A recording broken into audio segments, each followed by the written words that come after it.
প্রিয় দর্শক, এই মুহূর্তে আমি রয়েছি ঢাকার বুড়িগঙ্গা নদীতে। দর্শক, এই বুড়িগঙ্গা নদীকে আঁকড়ে ধরেই হাজারো নিম্ন আয়ের মানুষ বেঁচে আছে প্রজন্মের পর প্রজন্ম।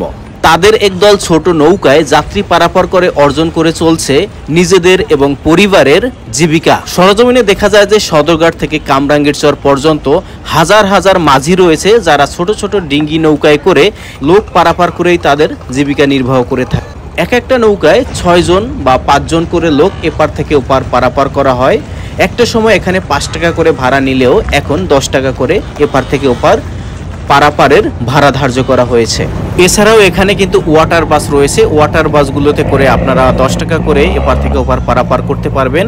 এছাড়াও এইখানে আসলে কিন্তু আপনারা যে মনোরম একটা পরিবেশ পাবেন, সেটা দেখতে কিন্তু অনেক ভালো লাগে, চোখটা জুড়িয়ে যায়। দর্শক, ঢাকার এই বুড়িগঙ্গা নদীর এক পারে হচ্ছে ঢাকা এবং অন্য পারে কেরানীগঞ্জ। আর এই ব্যস্ততম পারাপারের সুবিধার্থে প্রতিদিন কয়েকশো ডিঙি নৌকা এখানে ভাড়া খাটে।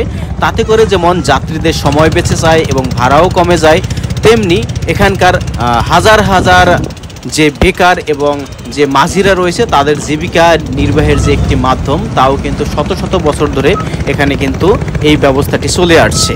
তো আজকের ভিডিওটি আমরা জাস্ট আপনাদেরকে দেখানোর জন্য তুলে ধরলাম। ভিডিওটি ভালো লাগলে শেয়ার করে দেবেন। দর্শক, আমরা প্রতিনিয়ত বিভিন্ন পাইকারি মার্কেটের সন্ধান দেই। যেহেতু আজকে আমি সদরঘাট এবং কেরানীগঞ্জের কিছু পাইকারি মার্কেট নিয়ে ভিডিও করতে এসেছিলাম, যার কারণে আমি ভাবলাম যে এত সুন্দর পরিবেশ আপনাদের সামনে ভিডিও আকারে তুলে ধরার চেষ্টা করি। যদি ভিডিওটি ভালো লাগে শেয়ার করে দেবেন। আর এরকম নতুন নতুন ভিডিও পেতে অবশ্যই আমাদের ফেসবুক পেজটি ফলো দিয়ে রাখবেন। আমরা মূলত প্রতিনিয়ত বিভিন্ন পাইকারি মার্কেট ঘুরে ঘুরে পাইকারি পণ্যের সন্ধান এবং পাইকারি মার্কেটের সন্ধানগুলো আপনাদের সামনে তুলে ধরার চেষ্টা করি। আর যারা হচ্ছে সারা বাংলাদেশে ব্যবসা করেন, আশা করি তারা আমাদের এই ভিডিওগুলো দেখে অনেক অনেক উপকৃত হবেন। আজকের মতো এই পর্যন্তই। ভালো থাকবেন, সুস্থ থাকবেন। দেখা হবে পরবর্তীতে নতুন কোনো ভিডিও নিয়ে, নতুন কোনো পাইকারি মার্কেট, নতুন কোনো পণ্য নিয়ে।